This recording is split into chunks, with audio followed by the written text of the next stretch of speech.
Friends, எல்லாரும் எப்படி இருக்கீங்க? இன்னைக்கு நம்ம என்ன பார்க்க போறோம்னா சூப்பரான மேங்கோ பிக்கிள் தான் பார்க்க போறோம். இந்த மேங்கோ வந்து எப்படின்னு பார்த்தீங்கன்னா லைட்டாக ஸ்வீட்னஸாக இருக்கும். அந்த மாதிரி டைமில் நம்ம வந்து மாங்காய் பிக்கிள் பண்ணும்போது செம்ம டேஸ்ட்டாக இருக்கும். ரொம்ப ஈஸியாக சீக்கிரமாக செய்யக்கூடிய ஒரு ரெசிபி, வாங்க பார்க்கலாம். அதுக்காக நம்ம மாங்காவை வந்து குட்டியாக கட் பண்ணியிருக்கோம். அது கூட என்னென்ன போட்டிருக்கோன்னு பார்த்தீங்கன்னா உப்பு, அப்புறமா வந்து காயப்பொடியும் போட்டிருக்கோம். சரிங்களா? அது மிக்ஸ் பண்ணி நம்ம முதல்ல வச்சுக்கணும். இப்போ வாங்க, அடுப்பில் கடாய் வச்சாச்சு. தேவையான அளவு ஆயில் ஊற்றிக்கலாம்.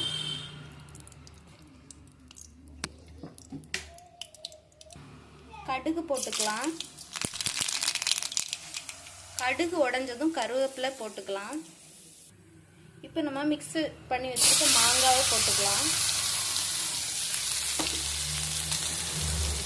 அடுப்பு சிம்மில் வச்சு யூஸ் பண்ணிக்கோங்க, இல்லைன்னா கருகிரும். இப்போ நம்ம மாங்காய் போட்டு நல்லா மிக்ஸ் பண்ணிக்கலாம்.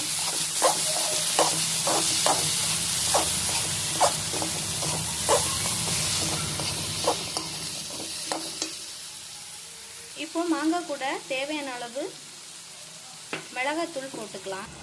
மிளகாத்தூள் போட்டு நல்லா மிக்ஸ் பண்ணிக்கலாம்.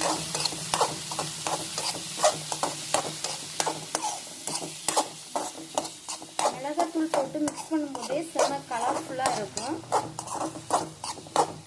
ரொம்ப வேக விட வேண்டாம்.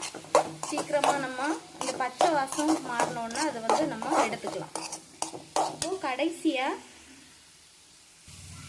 லாஸ்ட்டு நம்ம வந்து என்ன பண்ண போகிறோம்னா கடுகு வெந்தயம் வந்து ஃப்ரை பண்ணி வச்சுருக்கோம். ஃப்ரை பண்ணி கிரைண்ட் பண்ணி வச்சுருக்கோம். அதை நம்ம இப்போ போட போகிறோம்.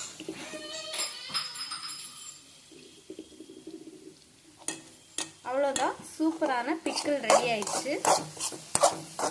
இது நம்ம சடனாக வீட்டில் வந்து ஒரு சிம்பிளான ஸ்வீட்டாக சூப்பராக ஒரு பிக்கிள் நம்ம போடணும்னா இந்த மாதிரி ரெடி பண்ணிக்கோங்க. உங்களுக்கு என்னோட வீடியோ பிடிச்சிருந்தா லைக் பண்ணுங்கள், ஷேர் பண்ணுங்கள், கமெண்ட் பண்ணுங்கள். என்னோட சேனலை சப்ஸ்கிரைப் பண்ணுங்கள் ஃப்ரெண்ட்ஸ். உங்கள் ஃப்ரெண்ட்ஸ்க்கெல்லாம் அனுப்பி கொடுங்க, ஓகேங்களா? பாருங்கள் ஃப்ரெண்ட்ஸ், கடைசியாக சூப்பரான பிக்கிள் ரெடி ஆயிடுச்சு. வாங்க சாப்பிடலாம். ஓகே ஃப்ரெண்ட்ஸ், பாய்.